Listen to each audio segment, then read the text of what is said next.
a lot of the past 8 years I spent, and according to the emails, hundreds, if not thousands, tens of thousands of emails I've gotten over the past 8 years, and that's no exaggeration. The absolute fear people were beginning to feel that the country, while it was drifting, all the signs were there towards fascism. And I'm the first to, matter of fact, I did the thing for Eric's site, what was it, bushwatch.com, about the 13 defining characteristics of a state that was moving towards fascism. But all that fear, that Eric Blumich, all that fear that we had, that that was initiated, engendered, and cultivated by the Bush crime family, it was deliberate. It was all deliberate to keep us terrified, to keep us constantly afraid of external threats, the threats from within this country, the threat of the unknown. That's how one of the ways in which they manipulated us. And my fear, and yours, was that, yes, they were going to pull it off. That we were in the last stages of the grand experiment that the framers put together 230 years ago. This was it. This was the final act. And there's one thing that none of us took into consideration. These bastards were too pedestrian to be Hitlerian. They were too cheap, they were too cheesy, and mostly they were too cowardly. Yeah, they could order the deaths of thousands. They could bomb cities and countries halfway around the world. They could pillage and steal and lie and cheat, like most Republicans.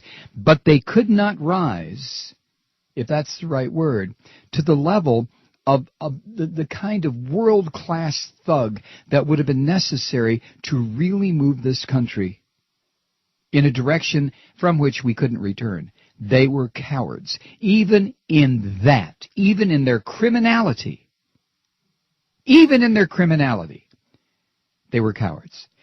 You've heard the expression, there's no honor among thieves.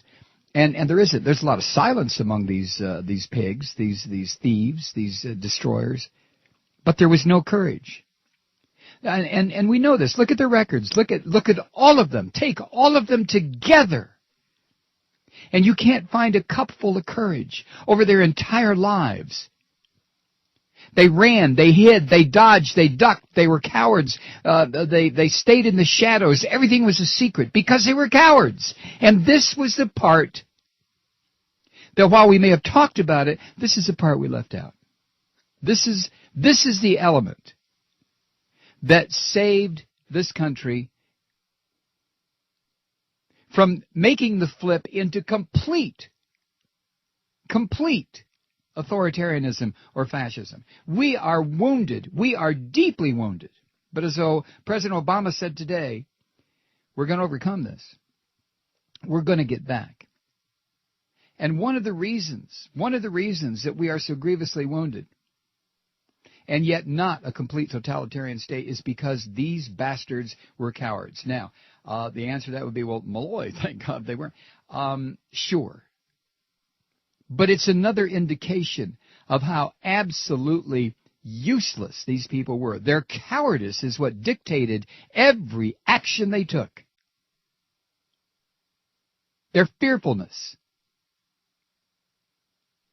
You know, there was a lot of talk about government should be afraid of people, not people afraid of government. You want to know something? It occurred to me today, these Bush bastards were terrified of us the whole 8 years.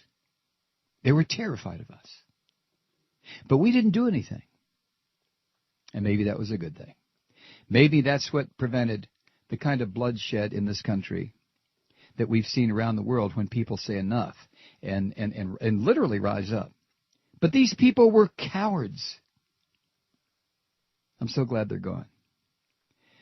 Today, honest to God, as the day went on and the events of the inauguration unfolded, I started to feel a physical sense of relief. Like I hate to use these kinds of cliches, but a weight being lifted, a smell in the air blown away, hope returned.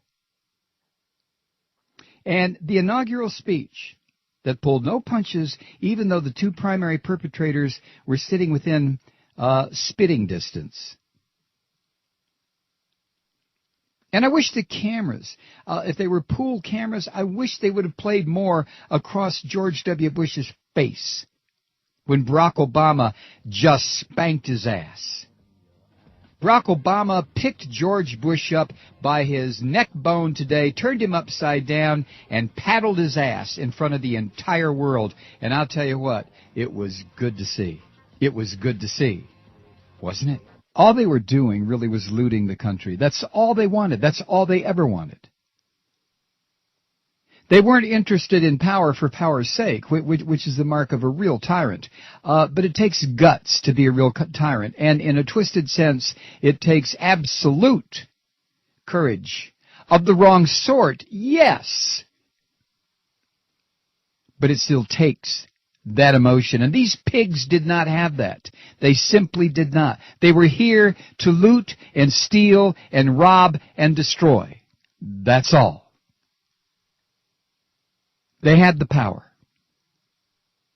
And they jiggered the Constitution and the executive branch to the point where they had all the power they could possibly want. All they had to do was reach for it, but they were cowards.